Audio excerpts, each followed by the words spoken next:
नमस्कार दोस्तों, मैं हूं सोनिया अडवाणी और आप देख रहे हैं मेरा channel the Joy of reading by Sonia Advani.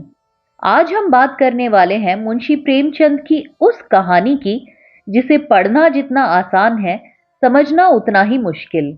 एक ऐसी कहानी जिसमें एक गरीब औरत प्रसव पीड़ा में तड़प तड़प कर मर जाती है और उसके मरने के बाद उसके कफन के लिए जुटाए गए पैसे से उसके पति और ससुर शराब और खाना खरीद लेते हैं। पहली नजर में आपको उसका पति और उसका ससुर संवेदनहीन और क्रूर इंसान दिखाई देंगे, लेकिन अगर हम कहानी की थोड़ी गहराई में जाएं तो सवाल उठता है, क्या ये दोनों सिर्फ बुरे इंसान हैं या फिर इनकी संवेदनहीनता के पीछे सदियों की गरीबी, भूख, शोषण और सामाजिक व्यवस्था की भी कोई भूमिका है। और बुधिया, जिस औरत की पूरी जिंदगी मेहनत करते हुए बीत गई, उसकी कहानी में आवाज इतनी कम क्यों है? आज हम प्रेमचंद की कहानी कफन को सिर्फ सुनेंगे नहीं, बल्कि उसके भीतर छिपी गरीबी, भूख, स्त्री की स्थिति, सामाजिक पाखंड और मानवीय संवेदना की मृत्यु को भी समझने की कोशिश करेंगे। तो चलिए शुरू करते हैं मुंशी प्रेमचंद की कालजयी कहानी कफन।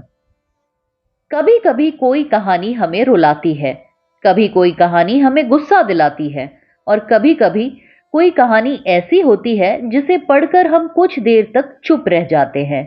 मुंशी प्रेमचंद की कफन ऐसी ही कहानी है, क्योंकि यह कहानी सिर्फ एक गरीब बाप बेटे की कहानी नहीं है। यह भूख की कहानी है, यह गरीबी की कहानी है, यह एक औरत की कहानी है जो पूरी कहानी में लगभग बोलती तक नहीं, लेकिन जिसकी मृत्यु के इर्द गिर्द पूरी कहानी घूमती है। और सबसे बढ़कर यह उस समाज की कहानी है जहां जिंदा इंसान की जरूरतें पूरी करना मुश्किल है, लेकिन मरने के बाद उसके लिए कफन जुटाना सामाजिक जिम्मेदारी बन जाता है। और शायद इसीलिए प्रेमचंद ने कहानी का नाम रखा कफन। अब कहानी। एक झोपड़ी, एक बुझा हुआ अलाव और एक औरत की चीख। कहानी शुरू होती है सर्दियों की एक रात से। एक झोपड़ी के बाहर बाप और बेटा घीसू और माधव बुझे हुए अलाव के सामने बैठे हैं और झोपड़ी के भीतर माधव की पत्नी बुधिया प्रसव पीड़ा से तड़प रही है। उसकी चीखें बार बार बाहर आ रही हैं, लेकिन घीसू और माधव वे उसकी मदद करने के बजाय आग के सामने बैठे आलू भून रहे हैं। यह कहानी का पहला झटका है। एक तरफ एक स्त्री जीवन और मृत्यु के बीच संघर्ष कर रही है, दूसरी तरफ दो पुरुष जो कि उसके स्वयं के रिश्तेदार हैं, इस बात से परेशान है कि आलू ठीक से पके हैं या नहीं। माधव तो यहां तक कह देता है कि अगर उसे मरना ही है तो जल्दी क्यों नहीं मर जाती। पहली नजर में हमें दोनों बेहद क्रूर लगते हैं और सच कहूं तो उनका व्यवहार क्रूर है, लेकिन यही प्रेमचंद हमें एक असहज सवाल के सामने खड़ा कर देते हैं। क्या ये दोनों जन्म से ही ऐसे हैं या गरीबी, भूख और लगातार होते शोषण ने इनके भीतर की संवेदना को धीरे धीरे खत्म कर दिया है? कहानी का असली प्रश्न शायद यही है। घीसू और माधव निकम्मे हैं या व्यवस्था के शिकार हैं? प्रेमचंद घीसू और माधव को मेहनती गरीबों की तरह प्रस्तुत नहीं करते। ये दोनों कामचोर हैं। घीसू एक दिन काम करता है तो 3 दिन आराम। माधव थोड़ी देर काम करता है और फिर उससे ज्यादा देर चिलम पीता है। गांव में काम की कमी नहीं है, लेकिन ये दोनों काम से बचते हैं। जब घर में बिल्कुल खाने को नहीं होता, तब खेतों से आलू मटर चुरा लाते हैं, लकड़ी काट कर बेचते हैं या कोई छोटी मोटी मजदूरी कर लेते हैं। यानी इनके पास गरीबी का एक बहुत विचित्र दर्शन है। जब तक किसी तरह पेट पल रहा है, मेहनत क्यों करे? लेकिन प्रेमचंद यहां एक और महत्वपूर्ण बात कहते हैं। वे बताते हैं कि उस समाज में जो लोग दिन रात मेहनत करते हैं, उनकी हालत भी इनसे बहुत अच्छी नहीं है। यानी मेहनत करने वाला गरीब भी गरीब ही है। और घीसू ने शायद यह सीख लिया है कि अगर गरीबी से निकलना संभव नहीं है तो कम से कम उस मेहनत से बचो जिसमें तुम्हारा शोषण हो। यहाँ घीसू सिर्फ एक आलसी आदमी नहीं रह जाता, वह उस व्यवस्था के प्रति एक विकृत विद्रोह का प्रतीक भी बन जाता है। लेकिन यह विद्रोह निर्दोष नहीं है, क्योंकि जो व्यवस्था उसे पीड़ित बनाती है वही संवेदनहीनता वह बुधिया के साथ करता है। यही कहानी बहुत जटिल हो जाती है और फिर आती है बुधिया की बारी। इस कहानी की सबसे महत्वपूर्ण और सबसे दुखद पात्र शायद वही है जो सबसे कम दिखाई देती है, यानी कि बुधिया। वह पूरी कहानी में लगभग मौन है। हम उसे उसकी चीखों से जानते हैं, उसके श्रम से जानते हैं और अंत में उसकी लाश से जानते हैं। शादी के बाद उसने उस घर को संभाला था। वह मजदूरी करती थी, अनाज जुटाती थी, घर चलाती थी। यानी जिस घर में घीसू और माधव अपनी गरीबी को लगभग जीवन शैली बना चुके थे, वहां बुधिया ने मेहनत करके व्यवस्था पैदा करने की कोशिश की थी। लेकिन विडंबना देखिए, जिस स्त्री ने दोनों पुरुषों का पेट भरा, उसकी प्रसव पीड़ा के समय दोनों उसके लिए कुछ नहीं करते। और यही कहानी गरीबी से आगे बढ़कर स्त्री की स्थिति पर टिप्पणी करने लगती है। बुधिया गरीब है, स्त्री है, निम्न सामाजिक वर्ग से है और घर में भी उसकी मेहनत का मूल्य उसके जीवन से अधिक नहीं समझा जाता। वह जीवित रहते हुए भी हाशिए पर है और मरने के बाद भी। कहानी का एक बेहद महत्वपूर्ण दृश्य है। घीसू को 20 साल पहले खाई हुई ठाकुर की दावत याद आती है। वह बड़े चाव से बताता है कि उसने वहां कितनी पूड़ियां खाई थी। घी की पूड़ियां, तरकारियां, दही, मिठाई और भरपेट भोजन। यह दृश्य सुनने में हास्यास्पद लग सकता है, लेकिन इसके भीतर बहुत गहरी गरीबी छिपी है। एक आदमी के जीवन की सबसे सुखद भोजन स्मृति 20 साल पुरानी है और आज उसके सामने चोरी के आलू हैं। यानी प्रेमचंद हमें भूख का सिर्फ आर्थिक चित्र नहीं देते, वह दिखाते हैं कि भूख स्मृति को भी बदल देती है। जिस व्यक्ति को भरपेट खाना नसीब नहीं होता, उसके लिए भोजन सिर्फ भोजन नहीं रह जाता, वह सुख बन जाता है, वह सम्मान बन जाता है, वह जीवन की सबसे बड़ी उपलब्धि बन जाता है। रात बीत जाती है, सुबह होती है। माधव झोपड़ी के अंदर जाता है। बुधिया मर चुकी है, उसका बच्चा भी गर्भ में ही मर चुका है। यह कहानी का सबसे दुखद क्षण होना चाहिए, लेकिन प्रेमचंद इसे भावुक तरीके से नहीं लिखते। घीसू और माधव रोते हैं, छाती पीटते हैं, पड़ोसी आते हैं, लेकिन कुछ ही देर में सवाल बदल जाता है। कफन कहां से आएगा? यही कहानी का दूसरा बड़ा व्यंग्य है। कल रात जब बुधिया जीवित थी, उसके लिए दवा नहीं थी, उसके लिए कोई डॉक्टर नहीं था, कोई व्यवस्था नहीं थी, लेकिन मरते ही समाज उसके लिए कफन जुटाने को तैयार हो जाता है।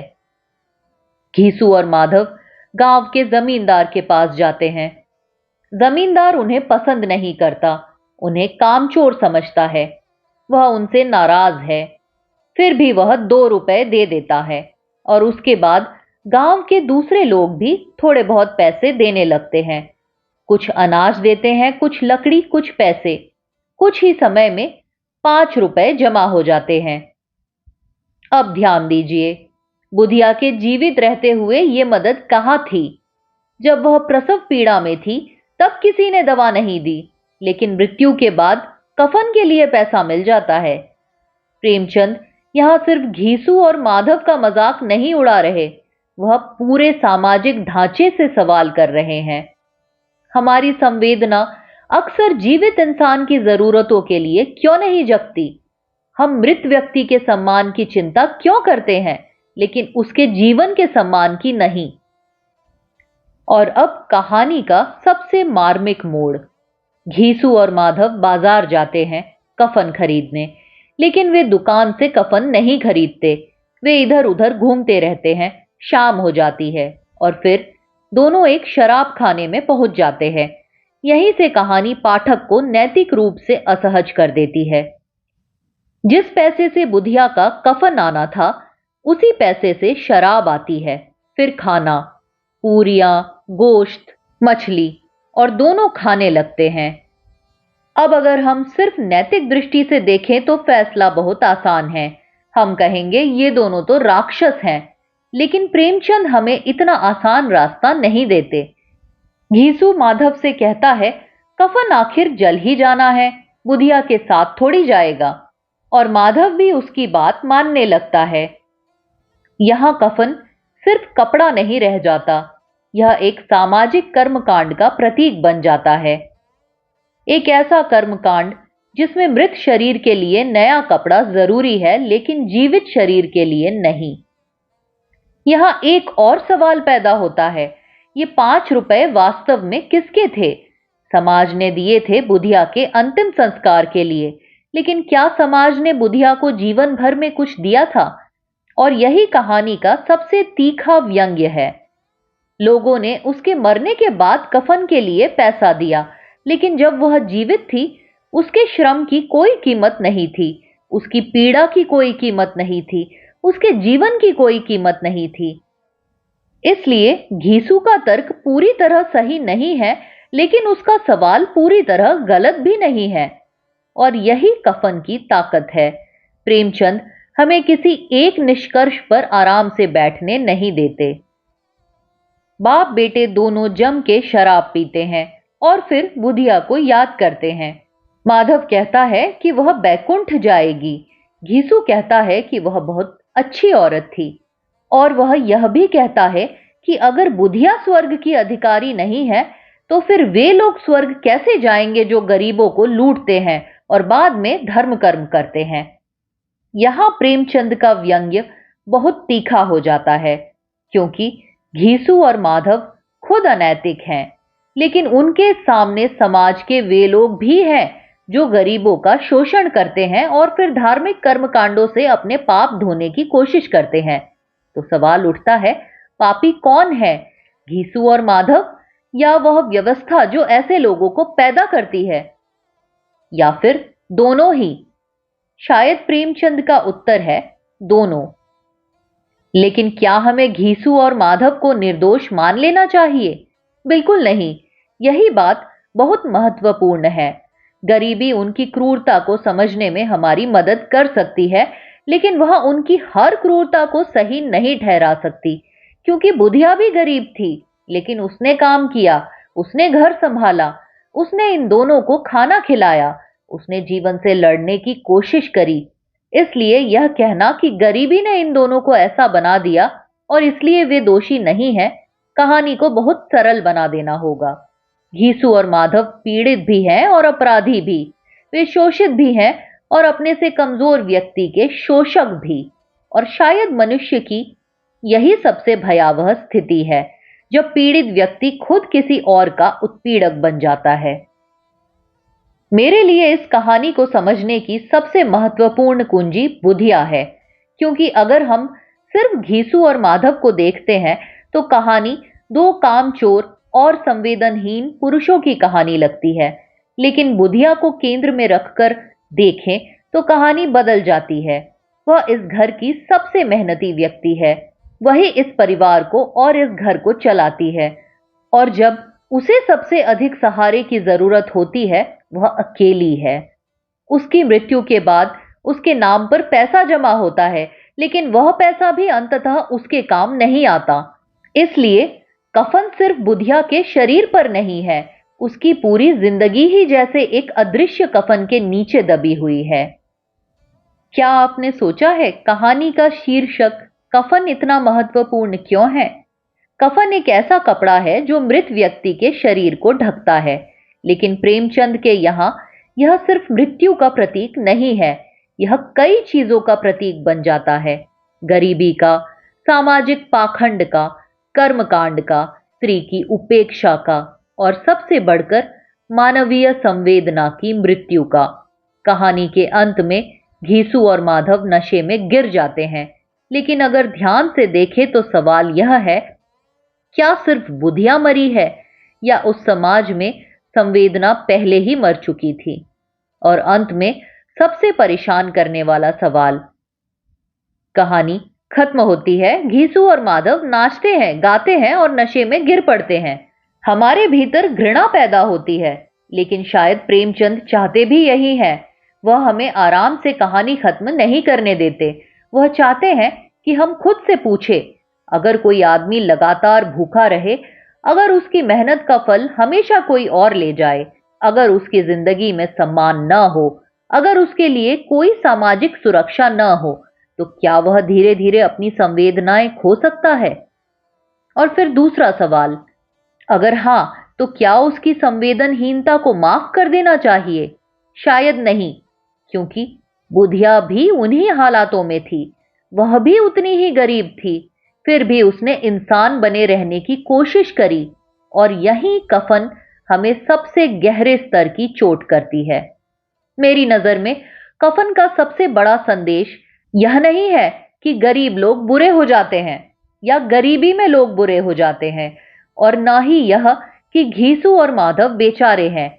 इस कहानी का असली संदेश कहीं अधिक असुविधाजनक है। अत्यधिक गरीबी और उत्पीड़न सिर्फ पेट नहीं खाली करती, वह धीरे धीरे मनुष्य के भीतर से भविष्य, सम्मान और संवेदना भी खा सकती है। वह उसे खोखला बना देती है। लेकिन उसी समय प्रेमचंद हमें बुधिया को दिखाकर याद दिलाते हैं कि परिस्थितियां कठिन होने के बावजूद मनुष्य के पास चुनाव की थोड़ी सी जगह हमेशा रहती है। इसलिए कफन में कोई पूरी तरह निर्दोष नहीं है और कोई पूरी तरह अकेला दोषी भी नहीं।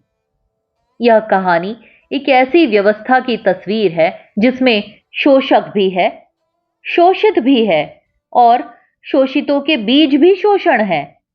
और शायद इसी वजह से लगभग 9 दशक बाद भी यह कहानी हमें असहज कर देती है, क्योंकि हम घीसू और माधव को देखकर सिर्फ उन्हें नहीं देखते, हम एक पूरा समाज देखते हैं। और शायद कहीं ना कहीं अपने समय को भी। यही प्रेमचंद की महानता है। उन्होंने कहानी को सिर्फ कहानी नहीं रहने दिया, उन्होंने उसे हमारे सामने एक आईना बना दिया। और कफन उस आईने पर पड़ा हुआ वह कपड़ा है जिसे हटाते ही हमें समाज का एक बहुत कुरूप चेहरा दिखाई देता है। अगर आपको प्रेमचंद की कहानियों में छिपी ऐसी ही गहरी परतें पढ़ना और समझना पसंद है, तो चैनल को सब्सक्राइब जरूर कीजिए, वीडियो को लाइक और शेयर भी करिएगा। मैं फिर मिलूंगी एक और ऐसी ही कहानी के साथ, जिसे हम सिर्फ पढ़ेंगे नहीं बल्कि समझेंगे भी। तब तक keep spreading the Joy of reading. नमस्कार।